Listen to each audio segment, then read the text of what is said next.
अव्यक्त स्थिति क्या होती है उसके बारे में तो आपने बहुत बार बताया, परंतु यदि मेरे अंदर अव्यक्त स्थिति है तो उसकी परख क्या होगी? महावाक्यों में बहुत ही सुंदरता से जो बात कही है अव्यक्त स्थिति के बारे में, उनमें दो बातें हैं। एक है अलौकिकता और दूसरा है हर कर्म करते कर्मेंद्रियों से अतीन्द्रिय सुख की महसूसता आएगी। ऐसा हम चाहेंगे कि आप इन दोनों चीज़ों को स्पष्ट करें, अलौकिकता और अतीन्द्रिय सुख। जब हम अव्यक्त स्थिति में स्थित होकर के कर्म करते हैं जी तो ये जो लौकिक की स्मृति रहती है, जो हमारे कर्मों से लोगों को दिखाई देता है कि कुछ न कुछ देह अभिमान में रह करके कर्म किया जा रहा है। जी चाहे वो भारीपन है, चाहे वो खुशी नहीं है, कर्म में खुशी नहीं दिखाई देती, हल्कापन दिखाई नहीं देता। जैसे तनाव में आकर के, टेंशन में आकर के कोई कर्म कर रहे हैं, मजबूरी से कर रहे हैं। लेकिन जब वो अव्यक्त स्थिति में रह करके कर्म किया जाता है तो कर्म बहुत सरल लगता है, कोई भारीपन नहीं आता, बोझ नहीं आता। और उसमें लगता है कि कर्म कर रहा है लेकिन कर्म के प्रभाव में, कर्म के अधीन नहीं है, लाइट है, हल्कापन है। कितनी भी जवाबदारियां हैं, हम देखते हैं हमारी दादियों के पास कितनी जवाबदारियां हैं जी। लेकिन जवाबदारियां होते हुए भी कभी भी उनसे कोई मिलता है, बात करता है, पहुंच जाता सामने, तो उसको एक सेकंड मुस्कुरा करके, मिल करके, बात करके उसको जैसे वो उनको लगता नहीं कि मैं कुछ बिजी थी, मैं बहुत काम है मेरे पास, लेकिन ऐसे लगता है कि जैसे कुछ है ही नहीं इनके पास काम। बिल्कुल अलौकिकता दिखाई देती है। कर्म बहुत हैं, सेवाएं सबके पास हैं। आज इतनी डिपार्टमेंट चलती हैं हमारे आश्रम में, इस विद्यालय के अंदर सबके पास बहुत सारी सेवाएं हैं, लेकिन सेवाधारियों को कर्म का कोई इतना अभिमान नहीं है या कर्म का इतना बोझ नहीं है।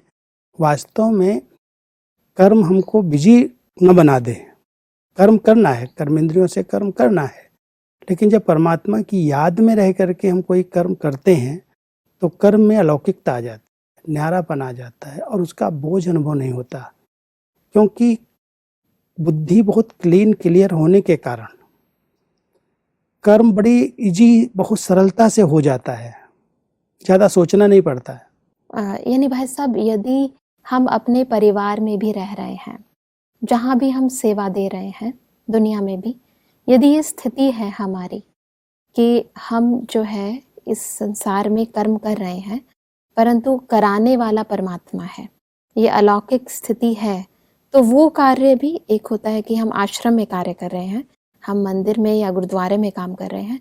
फिर दूसरी बात होती है कि अपने घर में काम कर रहे हैं, अपनी कंपनी में काम कर रहे हैं, तो क्या वही स्थिति हम वहाँ भी बरकरार रख सकते हैं? सब जगह रख सकते हैं, केवल आत्मिक स्थिति का अभ्यास जी कराने वाली मैं आत्मा इन देह की कर्मेंद्रियों से अलग हूँ। जी जी जी। ये कर्मेंद्रियां करनहार हैं, मैं आत्मा करावनहार हूँ। जब तक परमात्मा से कनेक्ट हों, हाँ जी, तब तक ये अभ्यास जरूरी है कि मैं आत्मा इन कर्मेंद्रियों से कर्म करा रही हूँ। तो कर्म खींचेगा नहीं, कर्म बंधन और बोझ नहीं लगेगा। जब बंधन और बोझ लगता है तो लगता है बहुत भारी है, बहुत बिजी है। हमारे चेहरे से भी ये न लोगों को लगे कि बहुत बिजी है। कोई मिलने आता है, कोई बात करता है, तो ऐसा डर न जाए कि भाई इनसे बात करेंगे तो पता नहीं क्या कहेंगे, तो बहुत बिजी है। इजी, बहुत सरल, और सरलता के साथ कर्म हो रहा है, कर्म कर रहे हैं, कर्म रुका नहीं है, लेकिन परमात्मा की याद होने के कारण, आत्मिक स्थिति का अभ्यास होने के कारण वो कर्म बहुत हल्का बना देता है।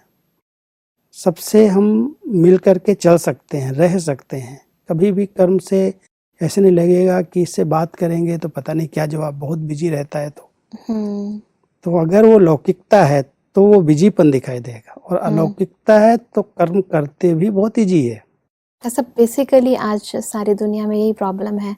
इंसान जो कर्म कर रहा है उसका प्रभाव उसके जीवन पर बहुत ही स्पष्ट है, न केवल चेहरे और चलन में बल्कि उसके जीवन के अंदर भी जो अलग अलग शारीरिक बीमारियां हैं, जो संबंधों में मनमुटाव है, उसमें स्पष्ट दिखाई देता है कि सारा कर्म जो है वो मेरे संपूर्ण जीवन को, जीवन चरित्र को प्रभावित करता जा रहा है। और ये अलौकिकता जिसकी आप बहुत ही सुंदरता से व्याख्या कर रहे हैं, यदि हर एक मानव जीवन में आ जाए तो बहुत ही सहज हो जाए इन सब बहुत सहज हो जाएगा, क्योंकि कर्म करने के पहले जी अगर एक विधि अपना ली जाए, हाँ जी कोई भी कर्म करने के पहले 1 मिनट के लिए अपने स्वरूप में स्थित हो जाए और स्वरूप में स्थित होकर के परमात्मा की शक्ति को ग्रहण कर लें। जैसे सर्वशक्तिमान पिता परमात्मा मेरे साथ है, वो जैसे 1000 भुजाओं वाला मेरे साथ है। कोई भी कर्म में वो हमें हेल्प कर रहा है, उसकी सहयोग से, उसकी मदद से बहुत सहज हो जाएगा। तो बुद्धि बहुत स्वच्छ रहती है, स्पष्ट रहती है, और जो करना है वो सहज हो जाता है जी। ज्यादा सोचना नहीं पड़ता है। कराने वाला करा रहा है। बिल्कुल। तो ये मेडिटेशन का बहुत बड़ा फायदा है। अगर हम मेडिटेशन करते हैं तो कर्म बहुत भारी नहीं करता है। ऐसा लगता है कितने भी काम आ जाएं, हम लोगों के पास भी बहुत सारे काम रहते हैं, बिल्कुल, बहुत सारे डिपार्टमेंट संभालने पड़ते हैं, बिल्कुल ऐसा। लेकिन ऐसा नहीं लगता है कि मैं इसके नीचे दब गया हूँ, मैं बहुत टेंशन में हूँ, मुझे ये करना, मुझे ये करना।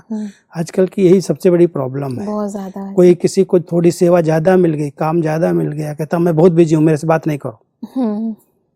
लेकिन कुशलता, कर्म की कुशलता यही है जी। कर्म कितने भी हों, कार्य कितने भी हमको दे दिए जाएं, लेकिन हमको बोझ अनुभव ना हो, हम समर्पित करते चलें। परमात्मा करन करावनहार है, हमको तो उसने निमित्त बनाया है, हमको सिर्फ हाथ चलाना है, कराए तो वो, कराएगा तो